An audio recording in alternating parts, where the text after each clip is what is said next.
Hello, this is Stefano with Vibiemme Espresso Care. And many times in trying to remove an OPV valve plunger and in trying to replace the gasket, the little plunger seat stays stuck inside. Of course, there will be also water coming out, but I already drained it previously. I think one of our priming syringe with a little piece of silicone will do the trick. You can put a little grease on the tip or try it dried. And for grease, of course, we always refer to food grade.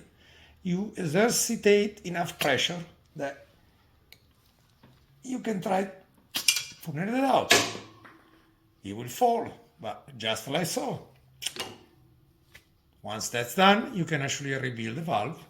And we do have a rebuild kit, for example, for the VBM OPV as this one.